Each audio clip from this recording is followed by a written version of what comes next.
Bismillahirrahmanirrahim. Assalamualaikum warahmatullahi wabarakatuh.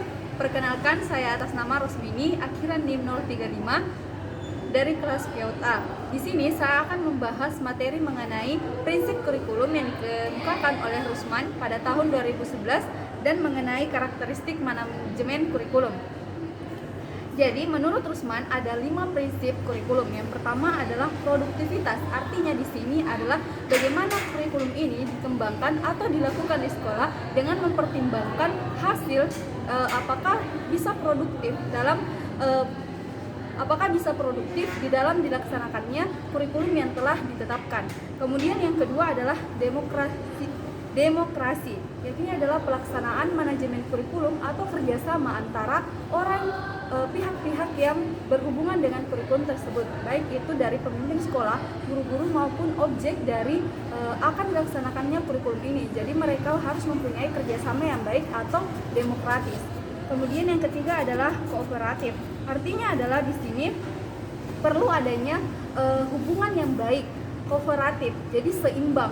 Jadi dalam melaksanakan kurikulum ini sangat penting memperhatikan prinsip dari kooperatif itu sendiri, karena untuk memperoleh hasil agar tercapainya dari tujuan kurikulum. Kemudian yang keempat adalah efektivitas dan efisiensi.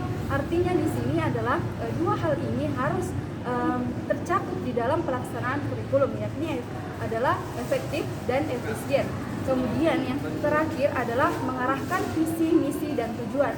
Dengan adanya visi, misi, dan tujuan dari kurikulum, maka dalam proses pelaksanaan kurikulum ini akan terstruktur atau lebih terarah karena sudah jelas visi, misi, dan tujuan apa yang ingin dicapai. Kemudian membahas mengenai karakteristik manajemen kurikulum. Jadi di dalam membahas atau merencanakan,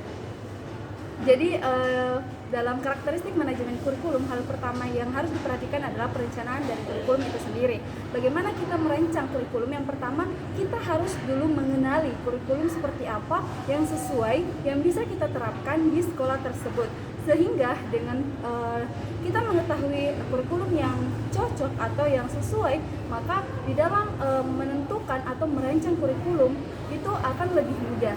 Nah, apa saja yang perlu diperhatikan? Yang pertama adalah kita harus memahami terlebih dahulu kurikulum itu sendiri, kemudian fungsinya, kemudian modelnya, dan bagaimana pelaksanaannya. Mungkin itu saja pemaparan dari saya. Assalamualaikum warahmatullahi wabarakatuh.